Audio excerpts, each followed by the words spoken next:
Hello again.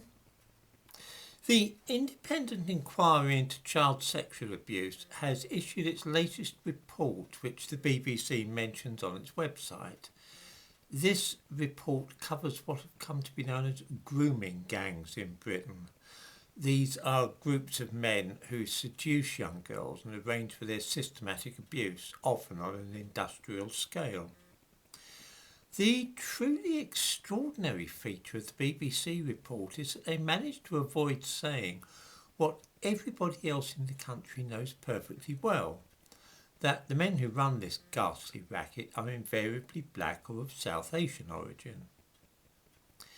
Now, of course, this fact does not allow us to draw any conclusions about people from South Asia, Africa or the Caribbean in general, any more than the fact that almost all burglars are of men of white ethnicity lets us make any sweeping conclusions about white men as a group.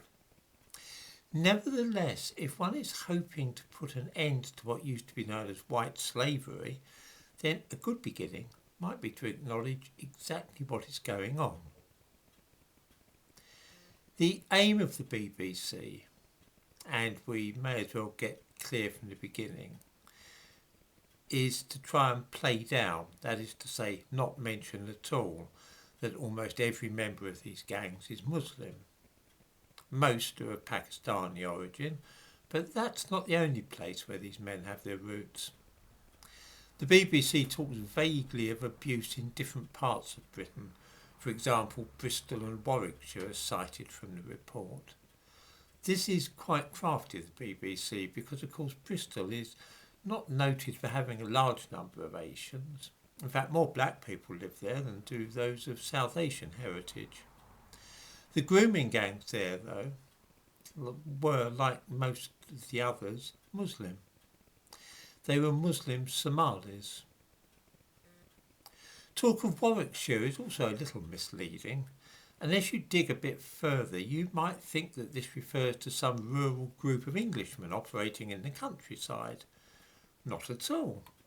What is actually meant is the city of Coventry, where, in the interest of being multi-faith and not being restricted to any one ethnicity, the gang was a mixture of black Caribbeans and men from Asia. The Coventry gang may be seen in the thumbnail to this video. The only clue in the whole of the BBC coverage is that a young woman mentions that Asian males used to drop her off at school. This young woman is white, and this leads us neatly to another aspect of this national scandal, which nobody, least of all the BBC, seems at all keen to talk about. This is that this abuse is racially motivated. I mean by this that the perpetrators are black people and those of South Asian heritage, and all the victims are white.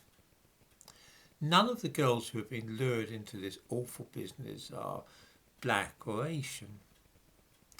These people do not want to see their own ethnicity caught up in this racket. They only want white girls because they have a contempt for them, which they do not feel for those of their own religion or ethnicity. Until this is accepted and is admitted, that is to say that grooming gangs of this sort are black and Asian men who are exploiting and abusing white girls, then of course no progress can possibly be made in putting a stop to the practice.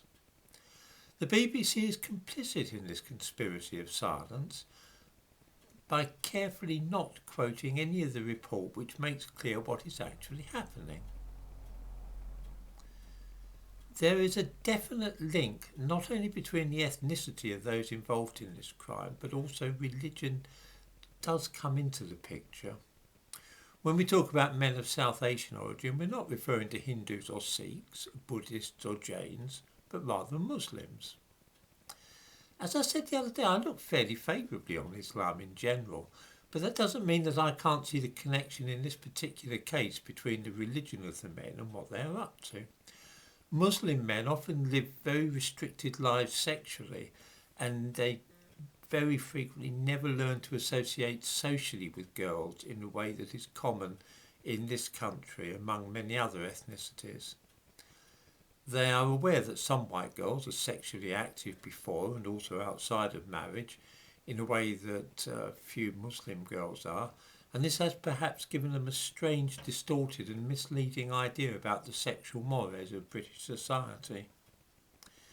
I say this not to excuse or condone these brutes, but rather to try and see if we can work out why some Muslims behave in such a terrible way. I am assuming that we all want to put a stop to such activities, but we will hardly be able to do so until we know why such things are happening and learn to spot the warning signs. This is why I am annoyed with the BBC for being so coy in their reporting. Many of the victims of these gangs are young and poorly educated girls of this kind. Those in certain areas need to be warned about the dangers so that they can avoid risks.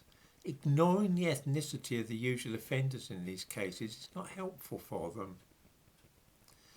The truth is we do not see gangs of 20 white Englishmen organising the exploitation of schoolgirls in this fashion. It simply doesn't happen. It's time to talk openly about grooming gangs and to stop pussyfooting around for fear of upsetting members of this or that minority. The approach currently being used isn't working, that's for certain, because every month we hear of another case of this kind of thing, and if anything it seems to be spreading further across Britain.